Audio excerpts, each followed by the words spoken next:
name is Amani Gohar. We all know how contaminated health sectors can be and the unhealthy lifestyles many people have. Hepatitis B, for example, is a serious liver infection caused by the hepatitis B virus. It can be easily transmitted from one person to another.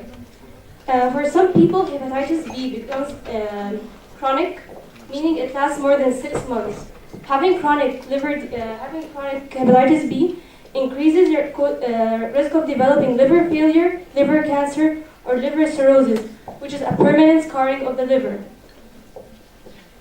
According to the World Health Organization, 2 billion people got infected by the hepatitis B virus, 1 out of 3 people. 400 million people are chronically infected. 10 to 30 million people will be infected each year. An estimated of 1 million people die each year. Approximately 2 people die each minute. Vaccine is the only way to prevent the hepatitis B. Since 1982, over 1 billion doses of vaccines have been used worldwide. In many countries, where 8 to 15% of children used to be chronically infected, the vaccination reduced the rate to less than 1%. Moving on from this point, of course, most of you went to Hajj or are willing to.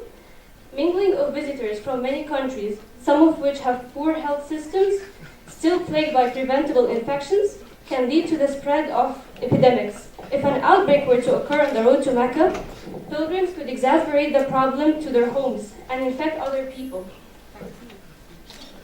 This was more of a problem in the past. One such disease which has prompted response from the Saudi government is meningitis, as it became a primary concern after an international outbreak of Hajj in 1987. Due to post-Hajj outbreaks globally of certain types of meningitis in the previous years, it is now a visa requirement to be immunized with the meningococcus vaccine before arrival. Every year, the Saudi government publishes a list of required vaccines for pilgrims, which for 2010 included the yellow fever, polio, and influenza. Imagine if these vaccines weren't required. How many people worldwide would have been harmed? One more minute. Back to where we live, right here. There are a lot of crowded streets and homes here in Egypt. And many people aren't educated enough to handle an epidemic of virus. Can you afford losing a loved one because you don't believe in vaccines?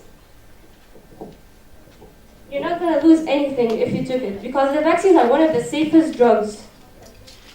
And you'll lose a lot if you didn't. You might choose your life, you might choose the life of a loved one, and you might hurt a loved one of someone else. So, thank you.